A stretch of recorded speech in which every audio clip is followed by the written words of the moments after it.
Brené Brown pernah bilang, vulnerability is not weakness, it's courage.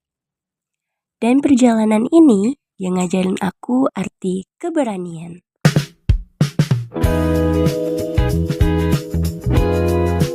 Aku seseorang yang mungkin kelihatannya tenang, tapi di dalamnya sering penuh pertanyaan. Aku suka mikir, suka ngerasa ragu, tapi di saat yang sama, aku selalu punya keinginan besar untuk berkembang. Buat aku, hidup bukan soal siapa yang paling cepat, tapi siapa yang mau terus jalan walaupun pelan.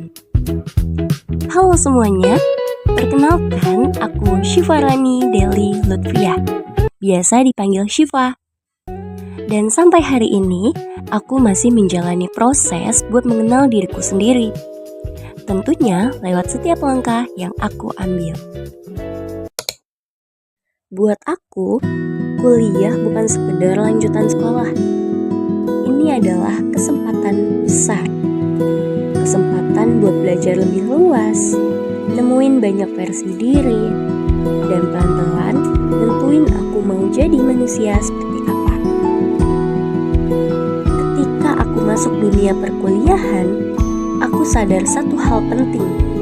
Menjadi mahasiswa bukan cuma tentang hadir di kelas, mengerjakan tugas, lalu pulang.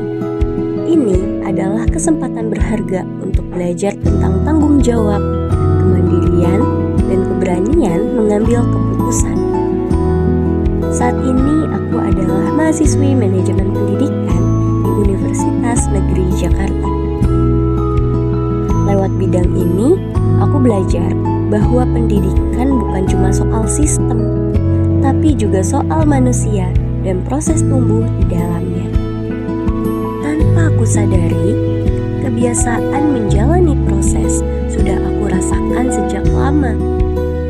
Sejak SD sampai SMA, aku terbiasa hidup dalam perjalanan panjang yang menuntut disiplin dan konsistensi.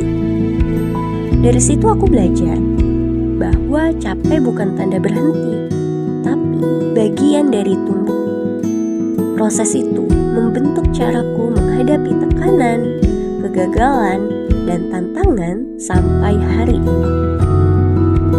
Memasuki semester 3, rutinitas pulang pergi Tangerang Rawamangun mulai terasa melelahkan. Bukan cuma capek secara fisik, tapi juga jenuh. Dan justru di titik itu, aku sadar capek dan jenuh ini gak boleh lewat gitu aja. Sejak saat itu, aku mulai berani melangkah. Nyobain berbagai kegiatan, ikut kompetisi, mengambil peran, dan menantang diri keluar dari zona nyaman. Bukan untuk terlihat paling hebat, tapi untuk terus berkembang. Hari ini aku masih belajar, masih bertumbuh. Tapi aku tahu, selama aku berani melangkah dan memaknai setiap kesempatan, aku nggak sedang jalan tanpa arah. Ini adalah perjalanan yang aku pilih.